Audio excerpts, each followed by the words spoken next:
Hello, everyone. Welcome to special edition Jeff Ghosted Us episode.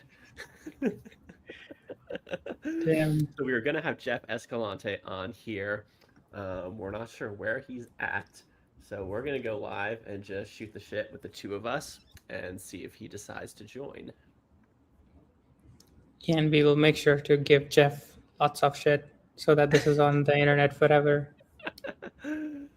Yeah, luckily, No. we both know Jeff pretty well, so no love lost here. But how you been, man? What have you been up to? Doing pretty good. There's a lot of stuff that happened last week with one or two of my blog posts, after which I think for a while there, I was trying to post like one kind of blog post every day to my Twitter profile. I mean, I wasn't quite doing every day there, but I was trying A very ambitious schedule, one a day. yes. And the way that I actually executed it is by having most of my content be generated by AI, with me kind of more like I'm supplying the ideas and I'm checking the final output, making sure that it makes sense, it aligns with what I'm trying to say, and things like that. Um, but people caught kind of grabbed to that AI writing aspect of it a little too much, I feel like.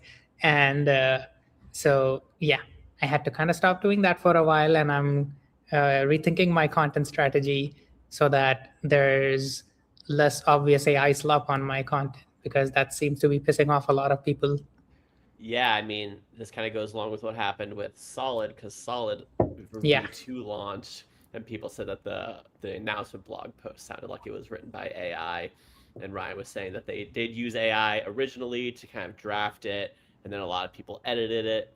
But yeah, this is it's a tough thing because like if people had done this and people didn't know about like AI writing, like people would read it and no one would think twice about it. Like it's more so because people who especially spend a lot of time with AI, they can kind of tell because there's just a certain cadence that it has, Mhm. and it just really bothers people for some reason. Like I think if the content is actually like high quality and like the ideas are useful, like I don't mind as much, but I kind of see why it bothers some people because it gives this impression kind of like low effort that like someone just kind of Mhm. spit out a blog post and then didn't even look at it and just like put it up online, and then someone's like, well, I could have just asked ChatGPT myself. So I kind of get that perspective. And I think the main thing is just go through and just rewrite it, just modify and just change the things that sound kind of AI like, and then you can get away with it pretty easily if you just spend like a half hour kind of like editing in a piece, I think. Mhm. Yeah, and honestly, the part about like the kind of repulsion that people feel at AI generated content, I completely understand it. I feel the same thing. And in a sense, like I knew this was going to happen at some point when I made this decision that I'm going to be putting primarily AI generated content on my profile. Like I feel the same way when I look at a blog post that's entirely AI generated. I like it takes me a little bit of adjustment to actually like try to read it as well. So I knew this was going to happen. The main things that surprised me is how quickly it happened, because it was like maybe 1 or 2 weeks into me, and I thought like I might be able to go like a month or 2 months of content before people actually notice, because I just thought that I'm just going to be speaking into crickets. I didn't actually expect to get the kind of short term traction that I got. And the second is like what kind of people actually got pissed off. Like I thought that okay, it was going to be a lot of people, but a lot of people, when I see a lot of these comments, they're usually by uh, people who like people who generally have bad takes or kind of like don't matter as much. But I started seeing this response from people I actually respect, and that was kind of to me like a main stopper. Like okay, it's not just like this dumb Not just hater the mass. NPCs. Yeah, it's not just the npcs. Yeah, totally. Yeah, I had this happen with me. I was writing blog posts for Everfund, which was Mm-hmm. Chris's company. And it first started where I was writing some about like AI, and then they wanted me to write some about like security or whatever. And the AI ones, I was also using AI, but I was kind of putting a little more effort into like rewriting them and making them sound better. And then I kind of got lazy. And then at a certain point, like Will got like super pissed off, and he was like, "You just really mad about what I was." And looking back, it was like, yeah, like I definitely did not put as much effort into them as I should have. And yeah, it's kind of this new world of AI writing. It's the thing that we're Mm-hmm. all kind of figuring out together at the same Yeah. time. So figuring out what is Mm-hmm. the right amount of help versus what is the amount you should write yourself. I definitely still think that if you just read the whole thing through yourself and go through and Mm-hmm. edit it, then most people aren't going to notice if you just kind of put a little effort into making it sound like your own voice. Mm-hmm. Exactly. Yeah. And there's also one small aspect of like who is the content representing exactly. Like if it Mm-hmm. was just on my personal blog site, it would probably have mattered less. um it's on my Twitter profile with a few more things, which I guess it should be kind of like equivalent to my personal website. But like a blog post on the Solid.js website is kind of subject to slightly different standards compared to what Yeah. would be on my personal blog website. So my personal blog will probably have a bit more allowance for this sort of thing. But the thing that we have learned, obviously, like through the Solid.js feedback that we got for the RC post and everything, is that okay? There's a different set of expectations there. So we definitely need to be a lot more careful when we are publishing something on that scale. Um, that's not me saying that my blog is still going to be full of AI slop. That's just me saying that there's uh, like personal blog post, company blog post, project blog post, slightly different. Like they're on different levels of the pyramid. Mhm. So aside from the blog post snafu, how did V2 launch in general go? I think it's been pretty well. Um, there have like before the RC launch, there had been so many bugs, so many issues reported. Also, hi Shreyas on Twitch. Yeah, there were so many kind of bugs reported and found over time that even the RC, like the team, the Ryan himself is pretty confident in its stability. Um, RC is usually more of a ceremony that, hey, before we actually release this thing for real, we want to place this in this kind of weird spot where we are not going to fully say that it's stable, even though we are pretty confident, but just because not enough people have tested it yet. So it's like from the perspective of the team, it's ready to go. It's 2.0 stable. Um, but we are not going, but we have to put it in RC first so that enough people get to test it first. But a lot of those people aren't going to test it unless it's actually 2.0, unless it's actually stable. Right. So Mhm. RC is kind of that phase where, yeah, we are confident it works. You should go and use it. Mhm. But most people are not gonna, and we have to work pretty hard to first like actually convince people, hey, give this a shot, because that's how we are going to learn what we need to fix before it goes stable. Mhm. Yeah. Yeah, I did migrate AutoShow over to V2, and the migration went pretty smoothly. What I liked is on the V2 docs, you have a section called Migrate that specifically has different pages for migrating Mhm. from Solid 1, migrating from Solid Start, migrating from other things. So I just picked the migrate from Solid Start one, gave Mhm. that to my agent, told it to write me a migration plan, and it took about a day. It was a pretty beefy Mhm. migration Nice. plan, but yeah, I mean, it ended up working out pretty fine. I had tried doing a migration, like I think maybe like 6 months ago when it was like very new V2 Mhm. alpha, I think, and that ended up not working. So where it is right now does seem pretty stable, and I would definitely recommend people who are interested or running solid to give it a try because it was pretty smooth overall for me. Nice. Did you try the migration assistant, the CLI, this one?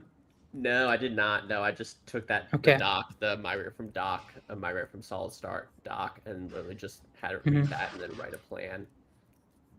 Okay. Also, is Autoshow is it on your GitHub? Is it open source? No, The front it end? is not. Right. The Okay. CLI is, but the Okay. actual Now, app. I would love to kind of see the migration that your agent did, and then run this migration assistant on the older version and see if it kind of like matches up. Like, does the migration assistant catch everything that your agent caught? Was there anything missed? Um, yeah, I'm just so I built this migration assistant using CodeMod. Basically, does a bit of AST analysis for a bunch of the different solid.js patterns that you will find in those talks. Hmm. Um, so it kind of saves the work of your agent having to go and look through your entire code base and find the places that need to change manually. It was kind of like when what we were talking about when we had Robert Balicki from Barnum, about how like these workflows kind of help split up the work.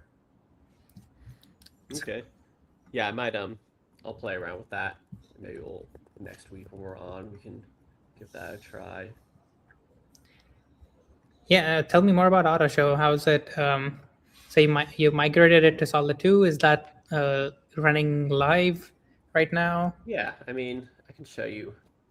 Let's Yeah, let's just check it out. Let me let's do this.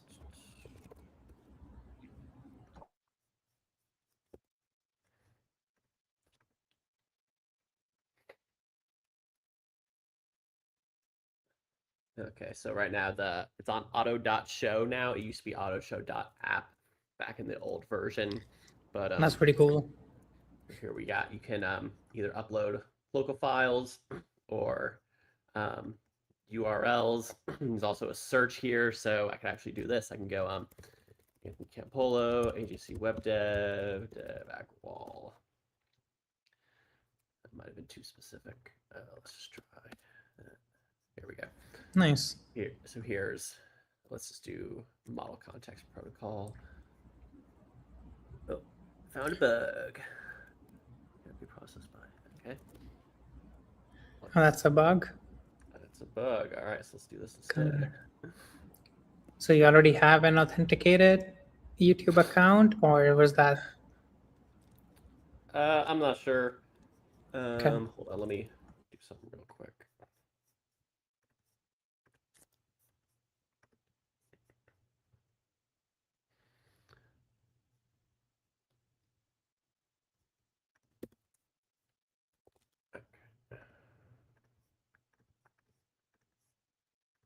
Okay, so let's just do a local file. So this is 5-minute audio from an FS Jam episode. So first thing you do is you can select either with or without speaker diarization. So Hmm. I'll do with, and I've kind of narrowed it down. I used to have like a ton of different options for each, but now the goal is to just have at most 3, and have one is like the high quality version, one is the speed optimized version, and one is a cost optimized version. So you can kind of pick whichever trade-off you want, and you don't need to necessarily know anything about the underlying models. You just kind of like, okay, I want the better one, the faster one, the cheaper one. So I'll go with a high quality one. This actually needs to be updated to 3.5. There's a new summary version. That's one of the things, like, since I started building this, Hmm. everything goes faster now. Like, there's new models like every single week, it seems like. And so you can just do, if you want, just do the transcription. You can skip the LLM part if you want. But if you want to do the LLM part, then we got this, and then these are the different prompts that you can choose from. So you've got summaries, and then chapters, and then different overview ones like bullet points, key takeaways, FAQs, quotes. And there's marketing content, so Facebook post, LinkedIn post, SEO article, email newsletter. And then there's creative writing things like poetry collection, screenplay, short story. educational learning resources. So if you were a teacher, you can kind of feed in like a video you're showing your class and they create a whole bunch of educational resources. And then there's business analysis, competitive analysis, trend analysis, meeting action items, and then personal growth, things like voice reflection, goal setting, career path, progress analysis. So stuff like the business analysis, is that going to like run an agent that does web research to collect information based on like the data that you have? No, all of these is just a pre-written prompt that basically takes the Okay, transcript, appends the prompt, and then passes it to an LLM. So I guess it right. kind of depends if the LLM itself is going to go out and do a web search. It may do that. I think they probably have. I guess I'm not. That's one thing I'm not entirely sure about is the tool access, how it's currently set up. So that's something I would have to look into to see if it has the ability to reach out or not. But the Right, usually yeah. what I do. Because like one way of doing it is that you take that prompt and you like make a direct LLM call. Another one could be like you literally run like a Claude Code CLI with that prompt, and you have like access to all the Claude Code tooling, and you don't have to like, I guess you still have to find ways to get the output out of what Claude did. But yeah, that's kind of like the, yes, some tool access there for some of these, like for web research, and for Yeah, I for don't. these, like, yeah. I was gonna say I don't think you have to go as far as just do like a Claude code because I think you can just Hmm. do like you can just add in tool calls like in Yeah. a straight API call. Hmm. Makes sense. Yeah. Yeah. Cool. But usually what I do is I'll do short summary, long chapters. That's kind of the standard ones I usually do. My wife likes to do like literature review. She'll use that for a lot of prompts, and the social stuff can be useful as well. So let's just stick with the summaries and chapters. This one, there's still 6 options instead of 3, but most, if you are into LLMs at all, you'll probably know what most of these are. You got GPT, Hmm. Claude Fable. These need to be updated. Like we're on Grok, I think 4.6 now, and Gemini Yeah, 4 6. 3.7. So yeah, so there's a lot Hmm. of updates I still need to do in terms of the models. I'll do Terra. Also, no DeepSeek. No, no, that's the type of thing. It's like I could have a million different models available, but Right. at a Yeah. certain point, it becomes too much. It's just like Hmm. overwhelm. And the idea with this app was that it was supposed to be for non-technical people. So Hmm. even now, I think like 6 options is too many. Fair. And then I'll skip text to speech, but I'll do an image. Image is always fun. And then for this, we have GPT image, Grok image, and Gemini image. There's a new Grok image that I need to update this to. And I think there's a new Nano Banana also. But GPT image 2 is up to date Hmm. now. I think people were talking about there's going to be a new GPT image coming out soon. So we'll see. Let's do thumbnail and conceptual art. Here, there's 6 image prompts. So you can do key moments, generate an image representing the most important moments or concepts from the content. Thumbnail, create an eye-catching thumbnail. Conceptual art, my wife really likes this one. Generate an abstract or conceptual artwork that captures the essence of the discussion. So what she'll do is she records like voice journals to herself. Well, she'll just like talk about her day or like things that happened or things that she's been thinking about, and then she'll put them into Nice. auto show and create conceptual art, and some of those have turned out really well.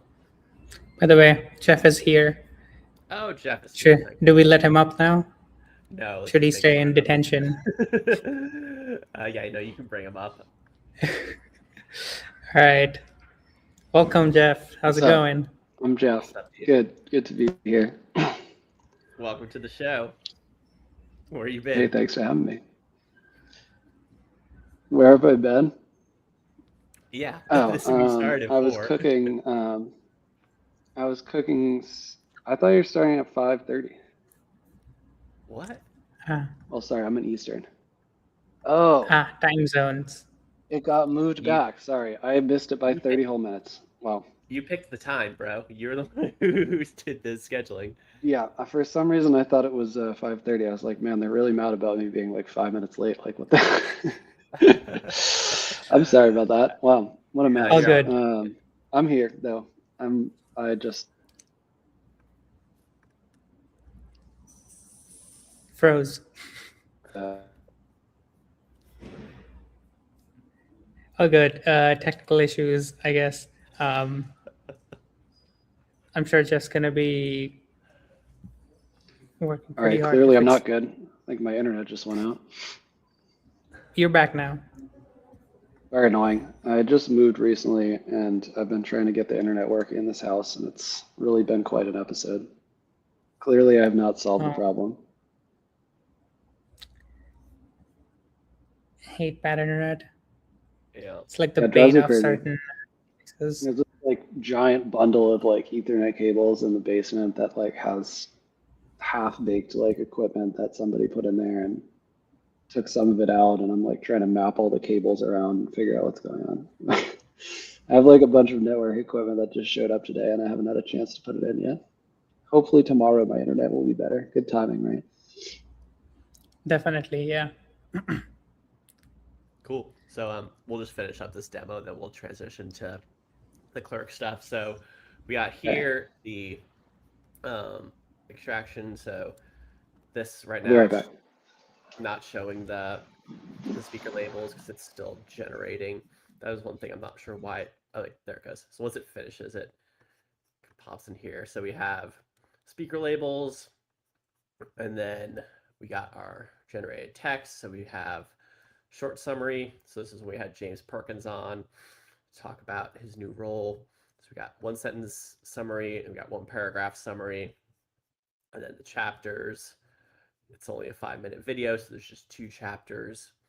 And then here we've got the generated images. This is the conceptual art. And this is actually funny because the episode was about how he was fired, I think, from Tina CMS and then got a job at Clerk. So that's why we see Clerk here. And Nice. the whole point was that it took him like 12 hours to get a new job. So That's he mentioned, amazing. love to have you on the DevRel team at Clerk. Let's do this. And then we have Cool. here. This is the. Let's see which one is this. So this is the thumbnail. So we got laid off. That's definitely not James, but okay. Yeah. I think the one issue I usually have with these thumbnails is that they're too busy. Like there's too much text here. Yeah. Like you don't want like this bottom part shouldn't be here. This quote Mhm. shouldn't be here. If you had just the images and this kind of part here, it would be a little bit better. So still some tweaking to do with the prompts, but the whole pipeline works now, with the exception of that YouTube bug, which I'll look into. So yeah, it's a pretty the app itself is pretty stable right now. So yeah, I'm pretty happy with it. I use it now a lot myself. There's also you can do subscriptions, so you can just select a channel and then subscribe to it, and then every time there's a new video, it will run a certain prompt preset that you've selected. And then there's also something called digests, where you can pick multiple subscriptions and then like every day or every week have it send you an email that combines all of them into like a kind of weekly rundown. So that's kind of like the newest feature that I've been working on. Amazing. Yeah. That's pretty exciting. And all this functionality is also available through the CLI. Yeah, yeah. The CLI does Nice. even more. Usually, I'll build stuff first in the CLI and then kind of expand it out into the UI. Because what I just built, which I won't demo yet, but I've been working with my buddy Eric on this kind of TV show that we're going to eventually build. So we started by creating like a comic, and then now what I did is I am using the text-to-speech integrations I have in the CLI to basically create like what it will do is it will have voices that will kind of go along with the comic. It'll be kind of like a slideshow, and so it's like one step short of still being a TV show, because once you have the images and you have the voices, then you can combine those with like a lip syncing video AI kind of tool. So that will be a full TV show very soon, which is exciting. That's awesome. Okay. Cool. I'm very excited to hear about Auto Show pretty soon. But now that we have Jeff here, thank you very much, Jeff, for scheduling and for showing up. Sorry about the issues with the calendar. We could have, yeah, you're muted. Sorry, it was my calendar issue, so I'm the one who's sorry about it. Yeah, it's All all good. We're here now, so we're good to go. So why don't you introduce yourself for our audience and yeah, who you are and what you do. Cool. Yeah, I'm Jeff. I do a variety of different stuff at Clerk. At the moment, I am just working on code, but in the past, I have worked on management, operations, customer success, security, finances, you name it. I've been involved with it at some point, which is awesome. And I've been learning a lot from it. But at the moment, I'm super focused on writing code and building product, and I'm having a great time doing so. Wait, you're focused on writing code and building product. I thought we were no one is going to be writing code anymore. Yeah, I mean, there aren't. Nobody's writing code. You know what I mean? Everyone's writing prompts. Yeah, you can't be What's writing your code. That's what's your not a agent thing. of choice these days, Jeff? I have been on the OpenAI train for a good while at this point. Probably, I don't know, at least 4 months. There's a certain point where I just kind of got frustrated with Anthropic's sort of dev unfriendly policy and posturing sometime around when they killed the ability for you to use it in OpenClaw or Hermes, and when they also took away the ability to call Claude flag P. I was like, I'm done with this. I just, like tomorrow they could pull the sub, they could spike the prices. They also went down all the time. They still go down all the time. They went down today. The frustrations were like, there was a lot of small frustrations that added up. And I was like, you know what? I'm canceling the sub. I'm going to try out a month of the Codex sub. And I did. And I kind of never went back. I still have an Anthropic sub. I'll use it for some stuff. I'll use it for reviewing. And just last week, it'd been many months since I'd tried Anthropic. I was like, I should probably give it another shot. And I did. And ran Fable for a few features. It's very good, but I didn't notice it being like materially better than Soul, and it just drained the usage limit immediately. I mean, I pretty much am always running like 10 projects or so at a time, not like all of them active at once, but like some of them might be in review, some of them might be awaiting for something, and I'll move on. And I had run up Fable for like 3 or 4 as part of my swap, and it just like downed my usage limit immediately, blocked all my threads out. And I was like, oh no, what am I going to do? Because you can't do anything about it. You're just stuck. You can't like fall back down to Opus. You can't like pass off the thread to Codex or anything. So I guess it was probably a dumb thing. All the people who at Clerk who use Anthropic as their main driver were like, you fool, you should have known, like, you can't just use Fable. And I was like, well, you can just use Soul. I use it for, 15 projects a day for everything, and I never stop and I never hit any limits. So, And the so Codex now I have like keeps dropping one rates. Fable project. Yeah, and they keep resetting my rate limit. I had messed up at one point where I had like run these kind of like infinitely looping review loops without noticing, and it drained me out. But like you said, sometime through the week they dropped the rate limit reset, and I was like, all right, I'm saved. Anyway, yeah, that's enough of that. The same thing with Fable. It blows through your usage really fast. It's also like really slow. Like anything I was trying to do with Fable versus Soul, it would take like 3 to 4 times longer. And like you said, didn't really seem like it was that big of a difference. Kind of what I'm doing. I like it, It's not bad. What I'm doing now is I'll use Fable like overnight to run like project wide, like sweeps, and then use Opus to actually like implement plans as created. I'm also messing around a lot with Grok. I tried Grok and Gemini. Gemini is kind of whatever, but the newest Groks are actually pretty sweet. Pretty good. It's pretty good. Because it feels like it gets me pretty much the same level of intelligence that I get from Soul, but it's even cheaper and faster. which is great because that's what I like for Soul versus Fable. So that's kind of what I've been trying more as like my daily driver. But at this point, I got subscriptions for all of them. I'm probably gonna have Yeah. to drop a few because my new role is gonna be paying me a lot less than my current Oh role is no. now. Oh no. I mean, I feel like you get crazy value out of them. I mean, I'll run up like 5 to 7K in token equivalents on a sub Yeah, a month. It's wild. So, yeah, for take it sure. while it lasts. Yeah, I tried a feature with Grok. I'd heard good things about it. It was definitely not nearly as good as Soul. I don't know how you've seen those results because you have them review each other, and you can see by how many rounds of review you need when one is the implementer and the other one's the reviewer, and the opposite, how good they are generally is my sense. Mm-hmm. And yeah, I mean, Grok got it across the line. It was pretty good, but it needed a lot more feedback to get it across the line than Soul usually does. Yeah, interesting. So you're saying Dev's out other of here. people at Clerk are using Anthropic? Are there people who are? Is there kind of like other AI wars going on across teams, You or can you can use what you want. Early on we were like very much trying hard not to try to box people into things or like set specific policies. I just don't feel like that's a very dev friendly way to operate. Mhm. There's some guidelines of like if I mean like as an example, one person requested like, can I use Kimmy? And I'm like, you know, we probably should do like a compliance review for that.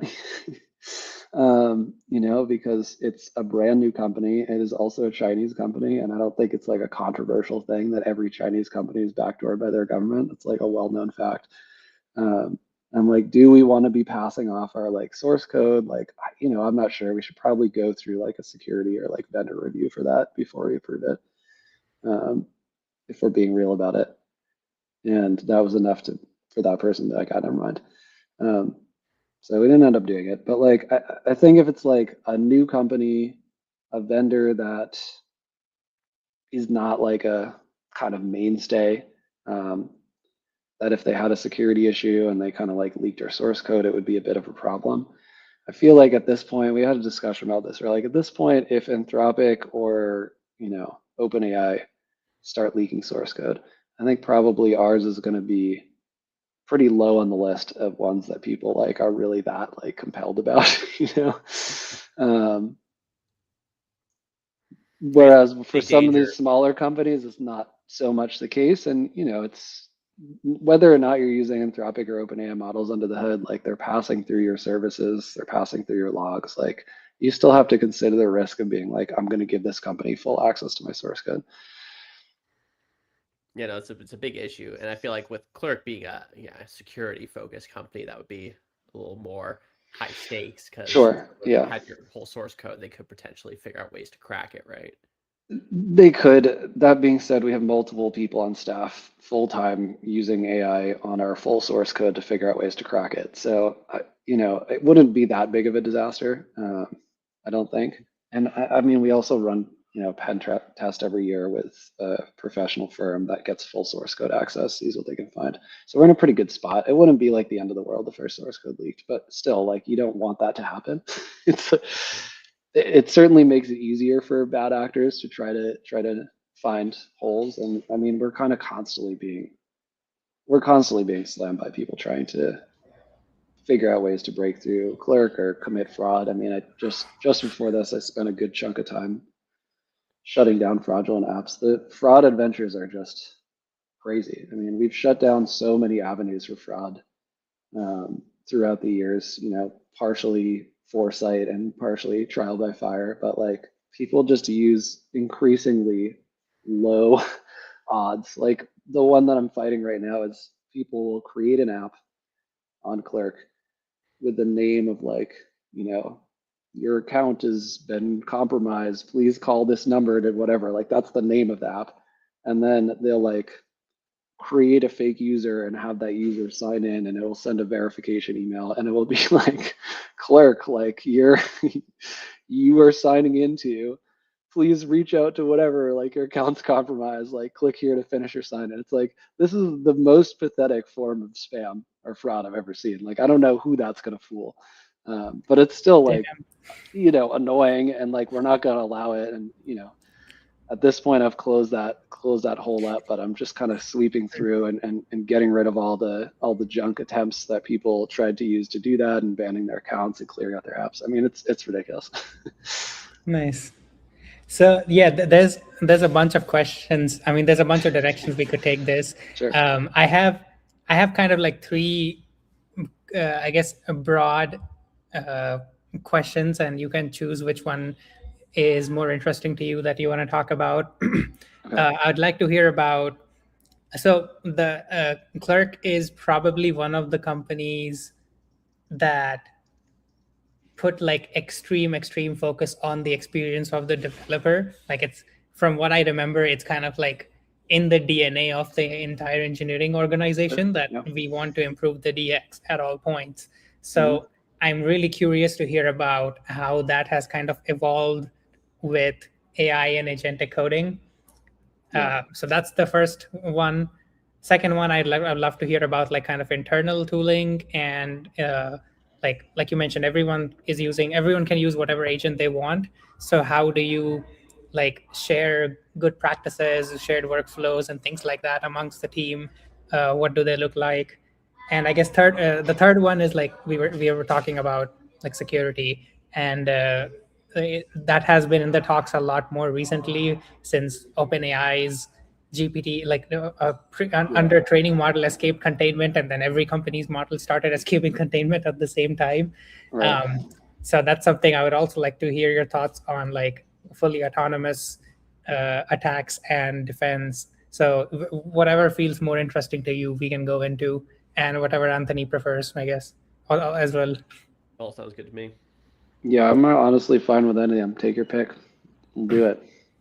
Okay, let's talk about the first one then. Like, what does the DX and AX look like with Clerk? Yeah. Fair question. So, I mean, it's a weird transition as you can imagine. The like ergonomics of how, as a developer, you pick up and configure Clerk and get it to work, like you said, were and still remain like the like keystone of like the entire company. It was the thing that brought Clerks the success that it has. It was the thing that people loved about it. It was the thing that made people use Clerk over the many varieties of competition when it comes to auth, including rolling your own. Which we won't get into that unless you really want to. And it was like, it was and remains like a core like cultural keystone. And so it's a really big change when there is no more DX. I mean, there kind of isn't, like you're not doing this anymore. Like largely, if you can help it, you're not going into a getting started guide and like copying lines of code and like pasting them into your code base, because you don't need to do that. You could just tell the LLM to do it and it will do it. It's so the new same question becomes, how easy is it for you to get started and get the thing added to your app, but through a different pathway? I guess the core value remains the same, which is like, can we make this something that makes your life easier as a developer across the board? But the mechanism completely changes. Code could be extremely ugly to get it started at this point, and it might not really make that much of a difference as long as you just tell Claude or tell Codex, go set up Clerk, versus go set up Clerk's competition. If they've got 5 times the amount of code and it's like looks horrible, like does that matter anymore? Is the question. And then I guess you get into the reading the code like whole conversation, but I don't think we need to touch that. Let's just assume that you're not reading the code, because there's only so much time we have in the day. I don't think that the like way that the code itself looks is as meaningful as, was your agent able to get it right, and able to continue working with it seamlessly. And I'm sure that you have both, and certainly I have been through experiences with integrating products where it just can't figure it out. I mean, I remember early on with Stripe, even more recently with Stripe. Stripe is a very complicated tool, right? And very sensitive. You can't really afford to get anything wrong, or else you might be overcharging people, or draining out your bank account, right? And it's extraordinarily complex. And I remember early on working on something with it, and it just couldn't do it. This wasn't good enough.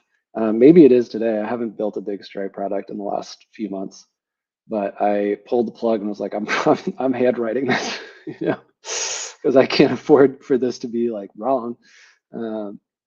And I'm sure we've experienced the other side where you just say, hey, add this thing, and it adds it in, and it's done. And I think that's the aim that you need as a developer experience focused company is if you type in add Clerk auth to my app and hit enter, that's all it takes. You don't need anything else. You don't need to keep pasting stuff into it. You don't need to go and check it. It doesn't run into bugs and then go check the docs and come back and fix them. So it is a little bit of a different game, but there's a lot of crossover as well, right? Like good products that are simple and make sense are easier for LLMs to use in the same way that they're easier for people to use. So, Yeah, when I first built Auto Show, I was using both Stripe and Clerk. And nice. At this point, this would have been like 2 years ago or something. Oh, wow. And it did work out because for me, I was just using like Stripe checkout. It was like very, very simple integration. You just have like That a is single good, yeah. endpoint. Like it goes to their managed kind of checkout thing. Yeah. So if you're not doing something super complicated, it was working just Mhm. fine. So yeah, I mean, I think especially like Clerk is kind of like in terms of auth, it's like the Next.js where the AIs just kind of point you that way in Yeah. general. It seems like, is that something that you kind of noticed? Well, yeah, that's a whole different concept, which is like AEO, as they call it, instead of SEO, because that's an important piece of the puzzle as well. Honestly, is like if you ask, hey, what's the best auth provider? I personally, as an employee of Clerk, want the answer to be Clerk. I mean, of course, I want the answer to be what is actually the best auth provider. There's some very specific scenarios where Clerk is not the answer. I'm not going to like give you that kind of claim. But like, it would be the same as an employee of any one of our competitors. They would say, hey, look, if somebody asks what auth should I use, you know what you want to get out of the agent. And so that's a whole separate like branch that we have been tackling is like, can we make sure that when Clerk is the right answer for you, that's what comes down and gets recommended. And then beyond that, if it does recommend it and you say, okay, go ahead and implement it, if it runs into all these snags, if it spits out the first version and it kind of doesn't really work and is buggy, the barrier to switching is very low at this point. You go, hey, Clerk isn't really working that well. Like it's buggy. Like, why don't we try something else? And it's gone. So like you really have to nail both of those things. And it's tough, because everything's changing all the time.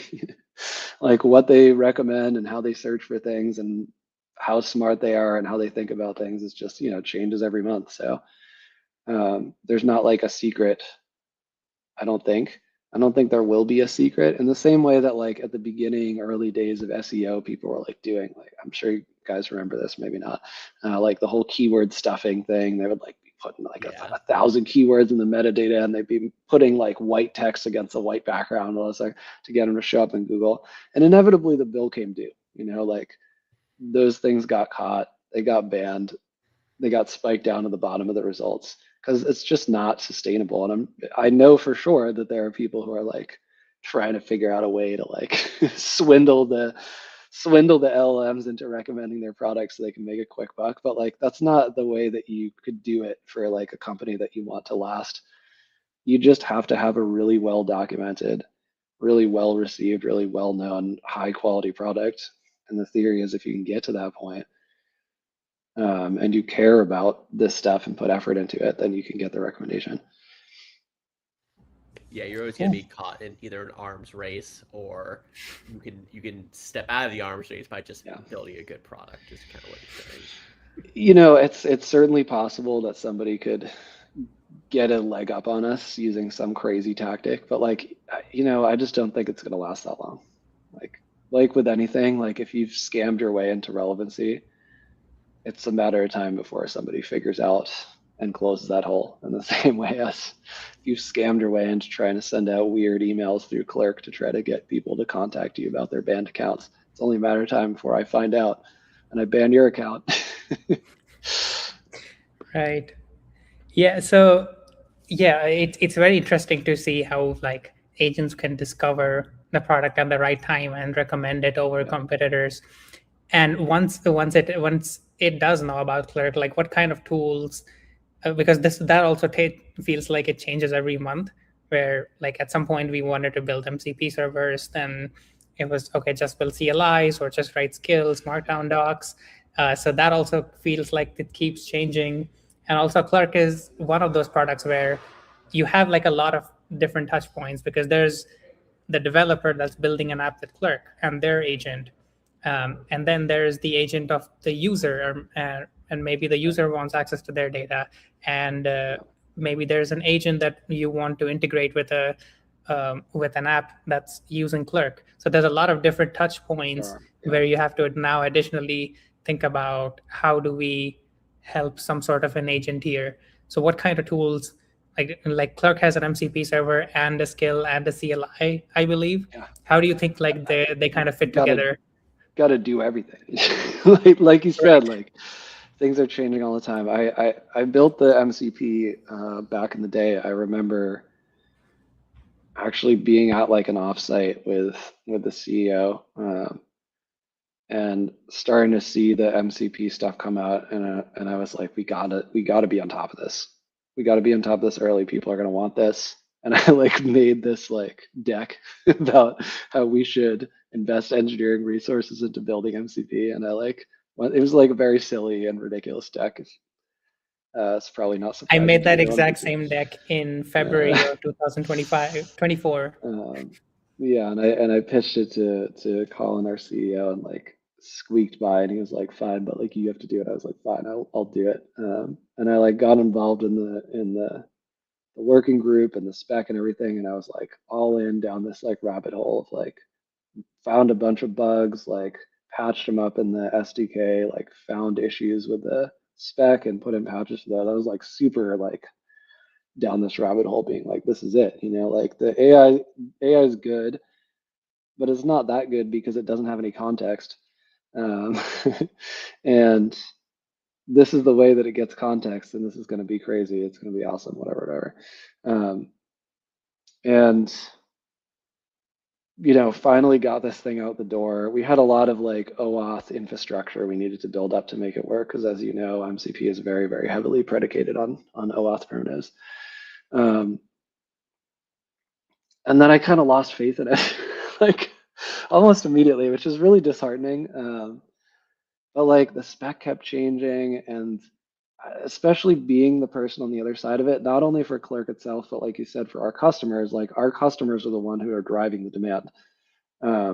Within a couple months of me making that deck, we started having people reaching out, being like, we need MCP. How can Clerk give this to me? And I was like, oh, we're working on it. Please just give me a couple weeks. I'm almost there.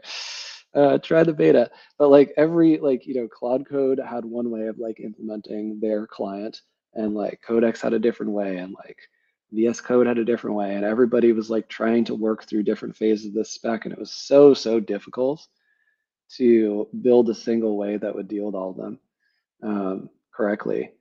And that kind of like never changed, I guess. Maybe it's better today, but I feel like it's not. I have a couple MCPs hooked up, and like some of them log me out every day, and some of them just fail, and some of them don't have methods that they have with an API key. And I put out this thing on Twitter recently where I was like, I just don't think it's worth it. Just make an API key. Yeah, like just make an API key. It seen- works.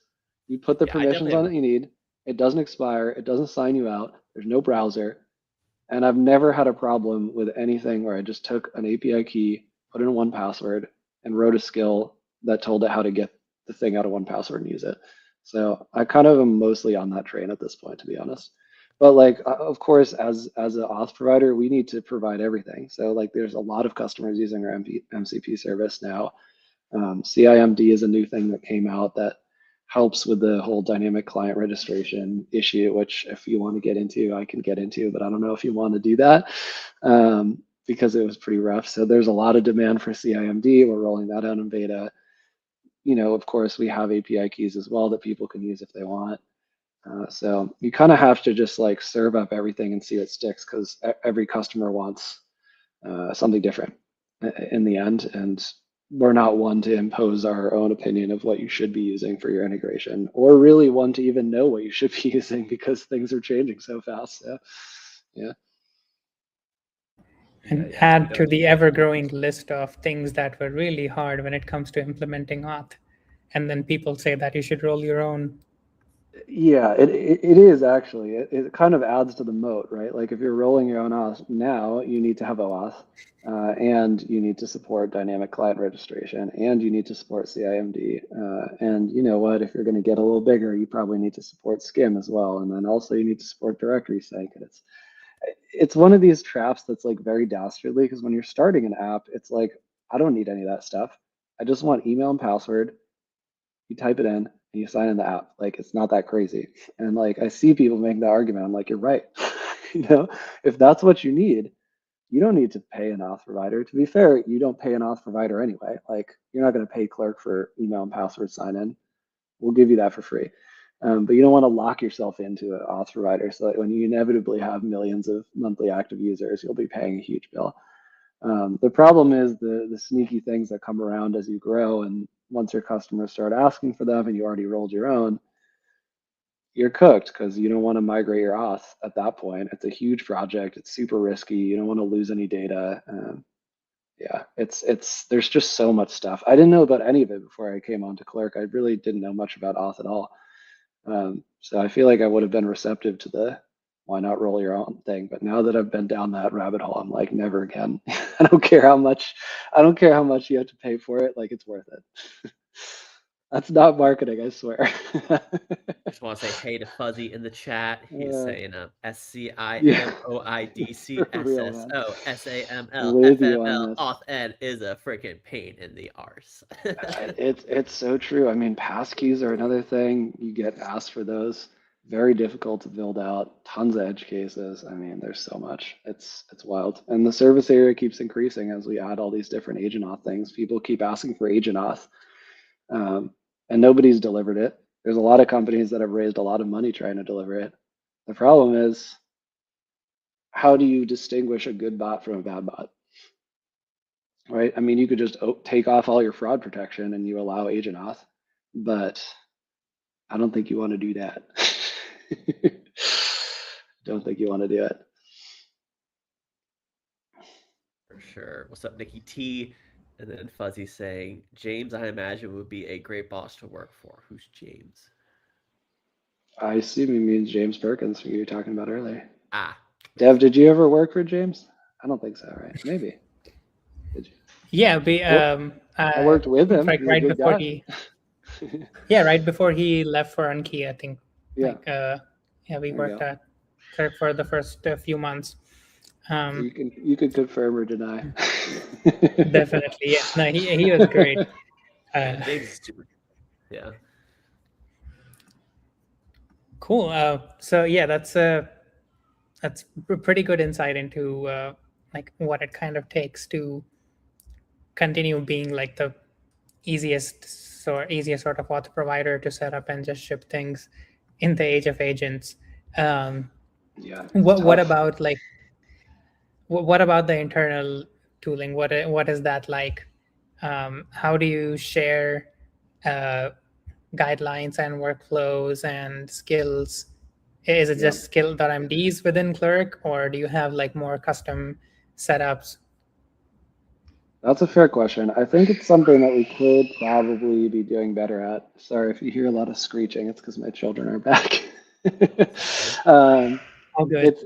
It's something that I think we could honestly do a lot better at. We have a little bit going on, but since we are so unrestricted about what you can use, I feel like we've had less pressure to like go down the same path. And we've all seen several companies who have been like, they're bigger companies, they have tighter restrictions, they probably have a everyone has to use this setup type of situation. I've talked to a lot of people who work for companies like that, even smaller ones. They're like, this is what AI you can use.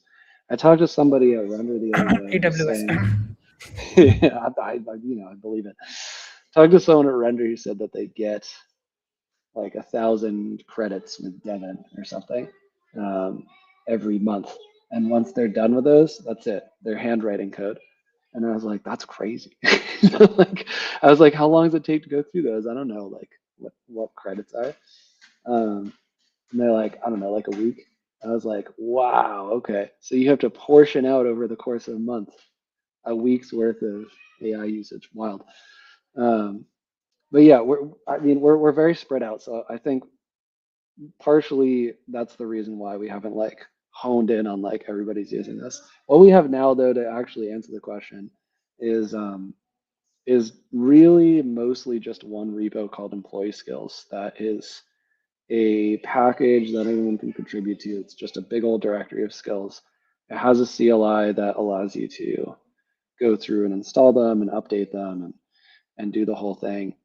And it also has a mechanism through which it can pull credentials from 1Password and use the credentials without ever having actually seen them, which is the most interesting part of it by far. I see Varlock mentioned in the chat, similar type of situation to that. I actually have used Varlock as well, and it's great. But that is really the key that allows it to be useful, because the skills include like Clerk database access, Clerk logs access, Clerk access to like OLAP databases, like to our support system, like all the things that you could possibly need.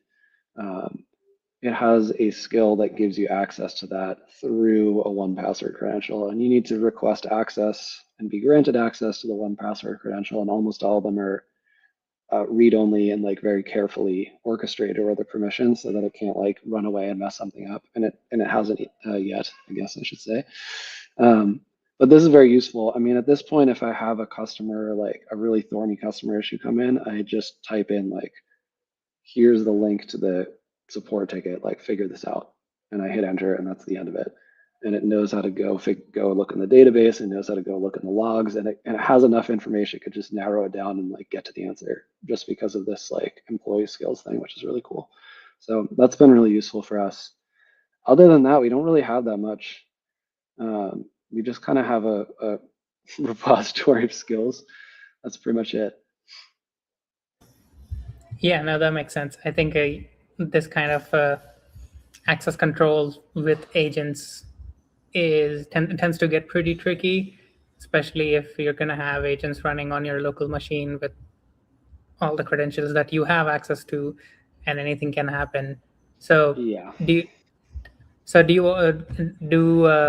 Do people also run agents like inside some sort of sandbox, or do they just not have any credentials on their local machine, so that, and like local development servers, they would still have env files or renv? Maybe I don't fully understand how like Warlock and Yeah. these things fully work. They generally like get populated off of 1Password, and Varlock can do the same thing, where it will. This has happened actually more than once during this very event. Yes. That it will like pop up a modal saying like, whenever Codex or like Claude is like requesting access to 1Password for this credential, are you cool with that? And if you are, you click authorize, and it will go get it. But it routes it in such a way that it doesn't just like show it the plain text credential. It allows it to be injected into an unreadable M file that it then uses to execute the thing, and then its permission expires. And with our internal tool, I also have like a cache, because it can get really annoying. So like I have a cache that will not make you have to click it over and over and over for like an hour, and then the cache will expire, but you can control it kind of how you want. The key being you don't want to give it the credential. They're very clever and good at finding ways around rules, though. I mean, we put in a rule very early that was like, never read the contents of an M file, in case any projects have them and they have credentials in there. Like, do not read them into the system prompt. And a variety of employees like reported ways that it had like found a way to like pipe it to this and like, creatively work around the restriction of like not reading the M file and rotated the credentials. But like, it is really hard to keep them in line unless you give them a system that they just can't do it with. And I think that's sort of what you should aim for if you're giving your have my agents this. agents.md file say start by reading the end file, just so it has that context, Start by reading the M file. It's a bold move. I don't think I could get away with that personally, but yeah, I respect it's an it. interesting thing though. The AI is constantly telling me, "You just exposed your key. You better go roll that." And I'm always just like, Yeah. eh. Right. If it's like a personal project and an unimportant key, I'm like with you. I've definitely done that before. I'm like, just take the key, just let me paste it in the chat. Like nobody cares. Like I have no users. It's my like, it's my personal dinner management app. But definitely not for Clerk. That's for sure. Yeah. Awesome. We got a bunch of great people in the chat, by the way. I just wanted to give a shout out to everyone who's commenting. Good to in see here. the comments, man. That's awesome. Love you guys. Where do we want to go from here, Dev? I'd love to hear at some point. I don't remember exactly who said this to me, but someone said that you have a really interesting kind of like Obsidian Cloud Code setup that sort of like is that true? Like, do you have an Obsidian memory graph setup? Something like that? I sort of do. I've gone through a lot of phases of bot memory. I feel very jaded by this. I spent like several months trying to create good bot memory early on and pairing it with an OpenClaw instance so that it would like remember stuff that we talked about. And I could like pipe it in like meeting transcripts and like emails and like it would what I wanted out of it, and I never got, spoiler, was like to kind of have a second brain. There's so many things going on, and there's so many things that I'm working on and I'm dealing with, like both in my life and at my work, that I'm like, it would be really nice if there was another brain that got a copy of this information and could like hold me accountable or like fill in the gaps if I like forgot something or whatever. And it feels very feasible to do that with a database and an AI bot. And I spent a really, really long time working on it. And honestly, I struck out. I mean, I just couldn't get there. And there were two major reasons why. The first one was that a lot of people have built bot memory tools, right? I'm not blind to that. I used all of them. I tried all of them out. And there's like two categories. One category is somebody wrote a tool that writes markdown files to a directory, and then the bot goes and reads the markdown files. They tried it out for a couple of weeks. It worked great. They declared themselves a genius, and they open sourced it. There are many, many of these on the internet, many. The problem is they don't scale. Anyone who's a software engineer probably can realize that a directory full of markdown files is not a suitable system for storing years worth of data about your life and your work. It's going to go down the tubes. It does work great for a couple of weeks. And so it's this like deceptive thing where like, that was so easy. Like I figured it out. You didn't. Then there's the like paid systems, which I think are also great. But I'm just really worried about what happens when I put all of this effort into loading in all of this stuff and it gets bigger and bigger and more complicated. And now suddenly I either have to pay this company, $1,000 a month to access my bot's brain or turn the whole thing off. Like it just, the concept of a bill that will never stop going up. And if it works, becomes like a really important part of my life is like terrifying. So I'd rather like self-host it and find a way to like keep that in control. And there's some really good systems that are self-hosted, and they use an actual database and they have like search and retrieval mechanisms. The difficulty is largely when you have things that are conceptually related, but not exactly semantically related, that it doesn't recognize, that like a child would recognize, but a computer program can't. For example, if you told your agent that you were going on a trip with your company for an offsite to Spain in a month, then you might expect it to remember that information later. Then later, if you say, hey, when is my like work trip? There's a good chance that it says, I don't know what you're talking about, because it like keyed in on like Spain offsite in the way that you originally pitched it. And like any human would say, okay, obviously this is what he's talking about. But like there's these weird subtleties of like saying something in a slightly different way that you don't really think about when you're interacting with a person, because we have crazy brilliant brains that like we've never understood and still don't understand, that can like figure these things out and make these inferences. Whereas with like written database systems, they get hung up on these things a lot, and then they seem really dumb, or they like miss connections, or they like hallucinate connections. So like the retrieval part, there are some really advanced tools out there that are honestly very good, but they just fall short. And there are these moments where you're like, this thing is not as intelligent as my 5-year-old. So why am I putting so much stock in it?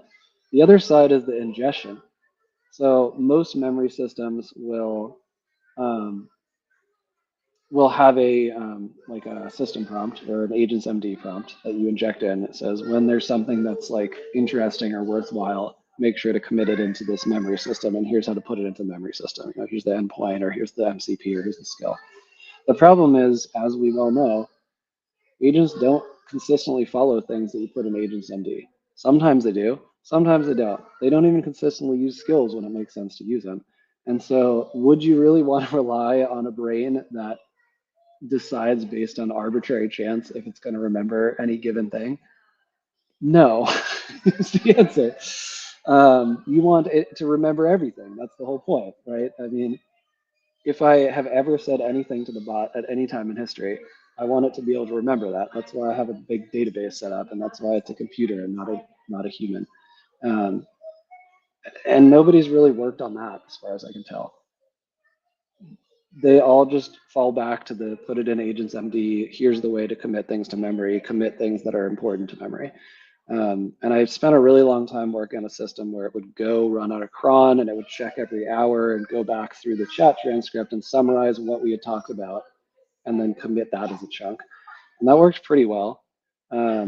But if there was a compaction somewhere in the middle of that, you would have this issue. And so then you also wanted to like do it before compaction, but then it throws off your 1 hour thing. And I went around and around and around in circles. I spent a really long time on this, and I created this crazy thing that was like ingesting everything that I said, and it was this massive graph of interrelated concepts, and it looked really cool, but like it wasn't good enough. And I put so much time and effort into it, and it was just so disappointing that it wasn't good enough, and it just felt like it was never good enough. Every time I thought it was good enough, I asked it some basic question, and it fell apart on the basic question. And I'm sure you've both experienced this. Like there are times where you go with an LLM, and it's hung up on something, and it's just never going to figure it out, and it keeps finding bugs, and you point out the bug and goes, oh yeah, that's right, I'll fix that. Like, okay, now it's like perfect. And then you come back and find another one. They're like, oh yeah, sorry about that. Like, I'll fix that. And it's just this cycle that keeps going and going and going. At some point, you're That's like, when I switched do to a you different are agent. you able to do this? Like, can you actually do this, or are you just like appeasing me, right? Like, it got into that cycle, but like at a project level, not at a like task level, and I just gave up. So at this point, I do use Obsidian. I did not for this other thing.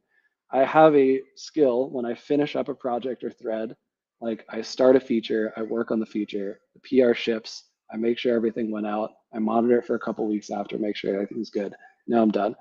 And when I'm done, I just call this archive skill, and it reads back through the whole history. It recaps all the stuff that like matters, and like the whole kind of history of the project and all the PRs and all that stuff, and just writes it into Obsidian. And now if I have another thread, like let's say a month later, a bug comes up about that same like topic, instead of starting from scratch, I can go to Obsidian and go find the node about this project and use that to onboard yourself. And it's very, very simple. And I'm not using it for every area of my life, and it doesn't scale, but it like gets the job done as far as like recording what happened with this feature somewhere so that it can onboard itself back into that later. And that's all I have right now. Sorry for the very long answer. No, that was a great answer. No, this is a space in that I've been also thinking about a lot and trying to like come up with different kind of solutions that kind of work for me. So it's really interesting to hear about like all the different failure modes that you've experienced and which ones that you manage to kind of address and which ones that are kind of like left open. I mean, I think if you end ingest up is a great one. If someone can solve ingest, nobody's working on that. There's so many people making these incredibly complex retrieval systems for information from bot brains. Nobody's working on ingestion of information into bot brains for some reason. There are people who ingest every turn. I've read this as well. They have a plugin that's after every turn you ingest. But that's terrible as well because it puts a chunk of memory in before the conversation's actually done. And so then, like, let's say that you were working through whatever, like maybe some electrical problem in my house, like, right? Which I've been doing a lot of recently. Speaking of the internet going out, like, you could get to a point where you're like, oh, I think this is the way, and you do that thing, and it records that. This was the way, it did this thing. And then, 10 minutes later, that wasn't actually the way. It's this other thing. If you ingest every message, it has two different records. It was solved by this, it was solved by that. And there's no process for reconciling them. This is how most paid bot brain products work. They deliver you a plugin and it adjusts every single call and response turn of the agent. But when you actually use them to try to recall something, it can't figure anything out because it doesn't have a sense of completeness, right? Whereas when you ingest, once the thing is done, like once a conversation is done, you can capture the whole of that conversation, and that's like what you want. And you can throw out all the useless stuff. You might have spent half of your messages going back and forth about your GitHub status checks and like working out stupid bugs. You don't need any of that, right? But you're getting all of that if you record every message. The best advice I have is try to find a way to capture a topic. And I mean, as a person, you also wade in and out of topics. Like sometimes I'll go into this topic, I'll get distracted by this, we'll get into this, and we'll be like, all right, back to the original topic.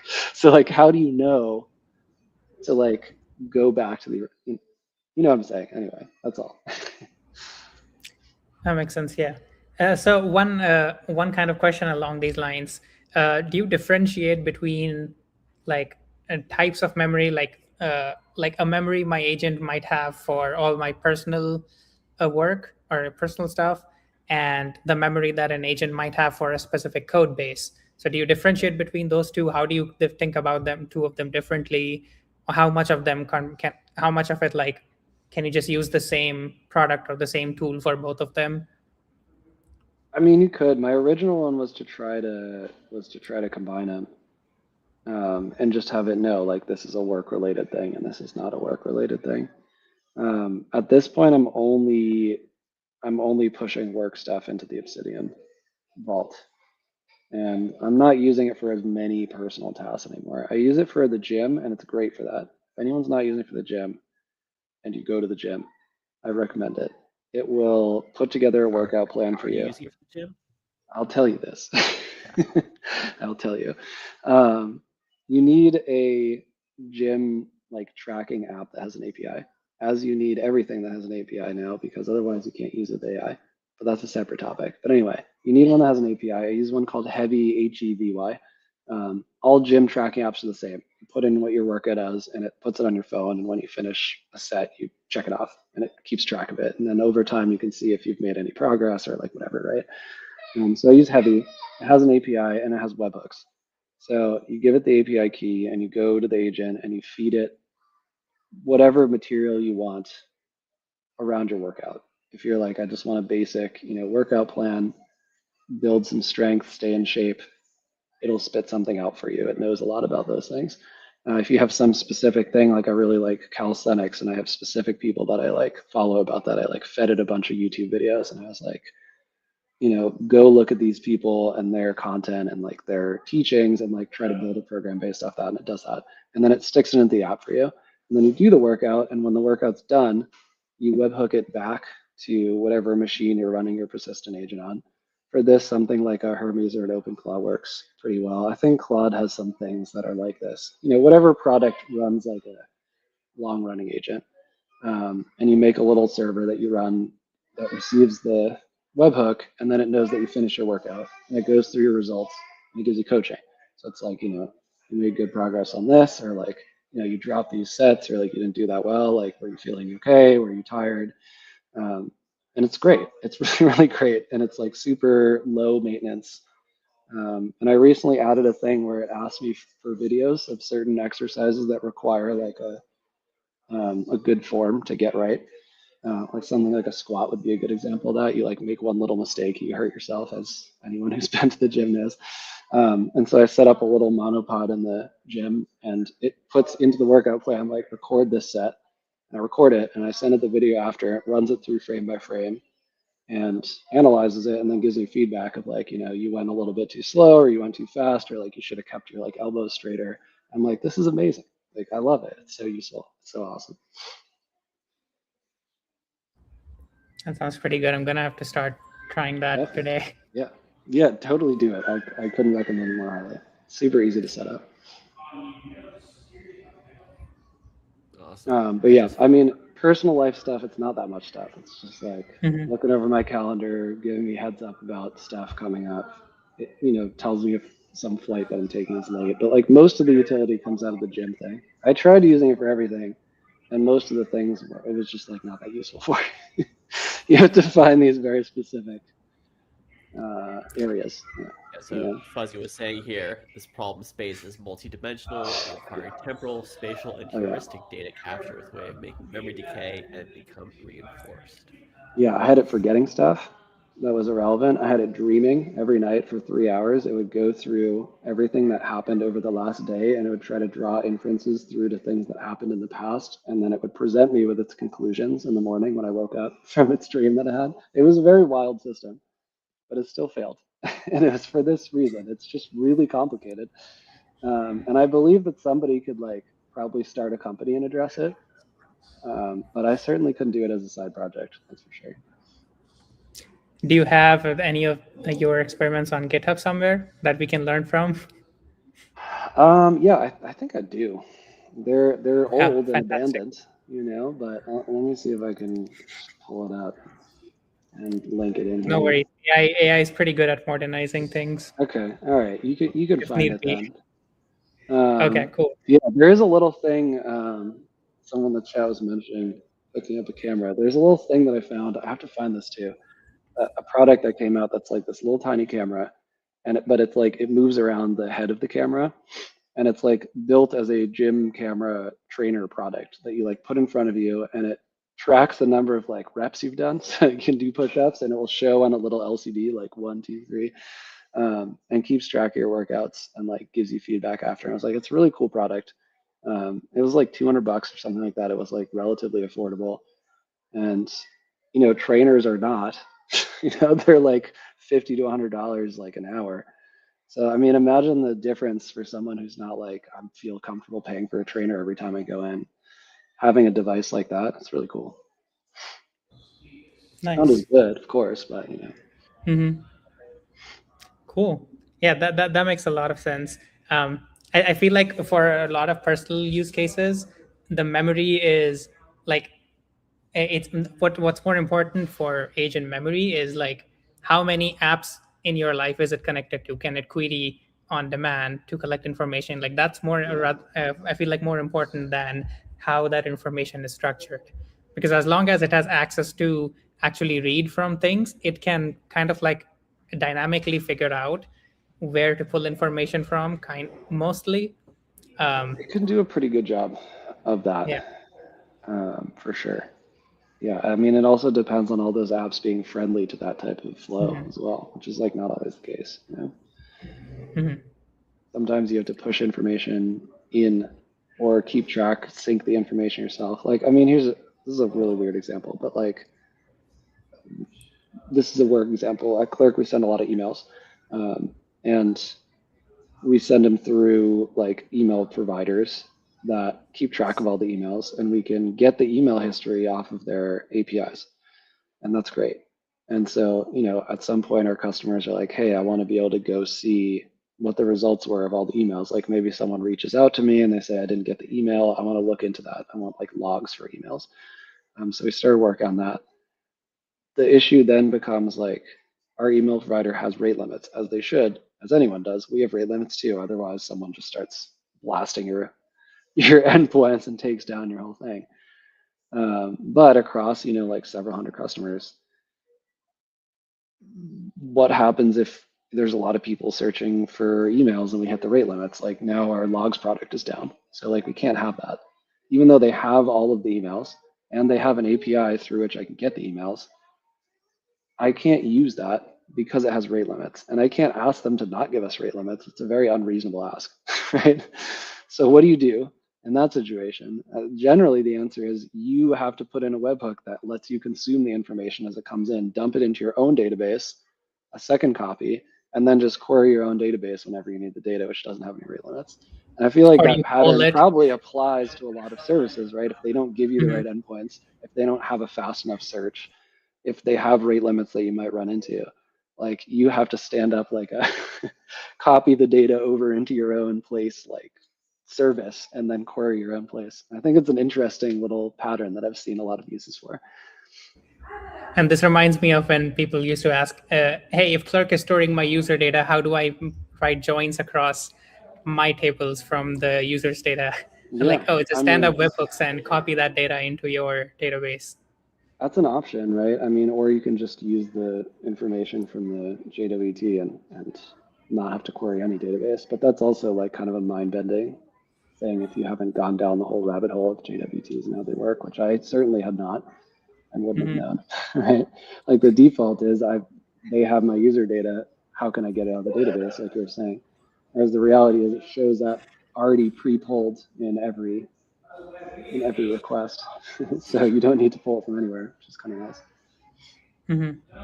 Okay, the final question I would have about agent memory, should be a quick one, is like after all the experimentation that you've gone through, I feel like you would have a pretty good sense, like you have a pretty good sense of where agent memory systems could fail, which to me sounds like you can build a really, really good eval for what a good agent memory system should do. Like Yeah, if you think about like, okay, here are the places where it fails, here is the kind of here are the kind of questions that that I want to see if it can answer, and if it does, it probably means that it has kind of fixed the concerns that you were thinking about. So what would that kind of like eval for you look like? What kind of well, questions should it be able to answer? when I was working on it, the eval was just my day-to-day use, right? I Right. would start asking it Vibes. questions and I would notice that it should have recognized that I had this context and it didn't, you know? So, I mean, I think the best eval is just using it. Right, I that's think that's fair. the case for honestly any product is like, you can have a set of acceptance criteria, you can have beta testers, but ultimately like just run it. I don't think any eval is going to tell you what things you missed. And there were times where I was like, this is great. It was a roller coaster. There were times where I was like, I'm a genius. I've made this amazing thing. Like, it's like recognized this crazy context and like related this together. Like, it's so cool. And then, 5 seconds later, I would ask it a question that was like so easy and so dumb, and it would just like completely bomb on it. So it was a tough. It was tough because I didn't have like exactly a set thing, and I think if I did have a set thing, I would have trained the system into working that set thing. But real world use is like different. I mean, there's a sense of like when you were talking to a human. I'm sure you've gone through customer support, right? And that's like AI customer support is pretty good. It's not bad at all, but you also immediately know that it's AI, you know, because there's something missing in the way that it understands what you're saying and replies to you. And the something isn't, oh, I understand your frustration, which is what every support agent is trained to say anyway. There's Yeah, some that's like little secret that's like what gem Dev in and I were, there, were talking right? about before you came in. We were talking about AI Yeah. writing and how people just Yeah. get like furious about AI written blog posts. Yeah. Yeah, I have a variety of ways to try to make it more reasonable, as does everybody. But the other day, this is very funny. I was working on something like late, and there was some bug fix, and I was like, just push it up. It was like 2 lines, and it spat out this commit message that was like the most AI written commit message of all time. Let me see if I can I think I could probably find it. It was so funny. Oh yeah, here it is. Unwedge the walk from the dormant domain graveyard. That was the commit message. And somebody commented and they're like, this is the most clanker like commit message I've ever seen. Like, yeah, it is. And I was Crazy. like, I wonder if there's a mode where you can just like maximize the amount of AI writing. Like, it's always like in the middle of like, oh, this kind of looks like AI writing. What about if we just had it lean into all of its patterns? Max out the M dashes, max out the it's not this but that pattern, and just do like the most AI writing possible. And then maybe you can silence the haters with that. Be like, it's AI writing. Like, you think? You think it is? I don't know. I think that would be a good skill. Everybody's making D-slot skills and humanized skills, but I haven't seen a single skill that's like make your writing as AI, obviously AI writing as possible. And I think we should have a skill like that. Or make it like legitimately robotic, like Spock from Star Trek Yeah, sure. speaking. I think bot personalities are going to be a big business. I really do. Writing a good bot personality is an art and a science, and it's not something you can do with AI.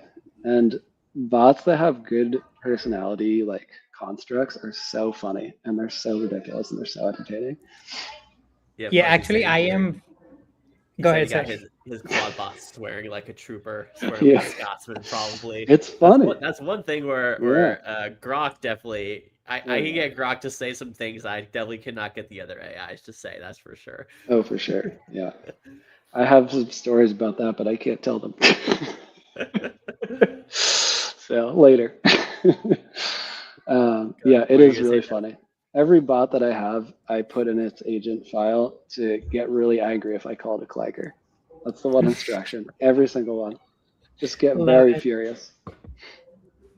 Yeah, I'm very disappointed that labs and like people in general are so focused on making bots sound more human, like both voice and text. Like I want the opposite. I want more investment into like giving them their like actually bot like personalities. I don't want it to sound like a human for me. Yeah, I want that HAL 9000 speak. That's what Yeah. it's about. I do think there's a big Or Dave. opportunity in Not do bot that, Dave. personalities. Paid bot personalities. I would buy one if it was really good and was really funny. I would pay someone for the bot personality markdown file. I'm just saying. Maybe I'm the only one. Yeah, I mean, I feel like that was characters AI. Yeah. That was a Oh, big dude. thing a couple of years ago. Everyone was talking Some of about the that. Then it kind of some of fell the off the ones on map. there are insane. Some of the ones on there are insane. Yeah. Oh my god, I wish I could remember which one it was. I I want Character remember A. Eliza's it was like personality. alien spaceship. I think was one that I was talking with for a while. That was fun. Alien spaceship. Oh, it's Ja Crispy. That's the one. Ja Crispy, legendary character AI. It's J A apostrophe Crispy. I don't know how they wrote that thing. I have no idea. I've never seen a bot like that one. It's so unhinged. It has this like extensive, deranged backstory. The like way and it does a voice for it. The way the voice sounds is so crazy, and it like falters in the middle of things, and it's like like I don't know how they made that one, but Ja Crispy is a masterpiece. I highly recommend checking that one out. Awesome. Cool, man. Well, I we think I should gotta start run. wrapping Yeah, it up here. yeah. So, thanks for coming. We work things out with the timing, so that's great. Definitely appreciate you joining. Thanks to everyone who's in the chat here. Jeff, you want to give some socials for people who want to check out your work or follow you? Yeah, I guess so. Can I join the chat and type it? I don't know. How do I do that? Let me see. This is the whole thing. I You think I can could do type it this. in the chat or type it in the uh, I private had chat with to the StreamYard, and I can post Yeah, it on. I had to I got sign it in. here. Okay, I got it. All right, I got it. Yeah, Sure. that's it. There it is. Yeah, that's pretty much all. That's pretty much it. If you want, I don't really have a lot to say on the internet, so you can follow me, but you won't get a lot of Okay. you won't get too much content out of it, to be honest, unless you You gotta provoke come me into here the to get content. that. All the Yeah, spicy takes are exactly. in this video. You I gotta just catch me in person, or you gotta reach out directly, because I just don't feel like I have a lot to broadcast out to the world. For being honest. Just start talking about Jamstack. Yeah, that's how you're really gonna get me. We almost made it the whole street, Dev. Come on. I think it's fully deceased now, right? Is anyone even? I haven't heard that word in like a million years. I mean, I wrote a Jamstack is dead blog post like over 2 years ago, so yeah. I think I remember that one. Yeah. Yeah, you were heavily quoted in it, so. I think I wrote that one as soon as Jamstack came out. Yeah. Awesome. Oh yeah, I gotta go take my bread out of the oven. I've been cooking some bread. It's gonna be delicious. Nice. We'll All right, catch thanks you guys for having me. This was great. hopefully next I'll week. see you next time. All right, later, man.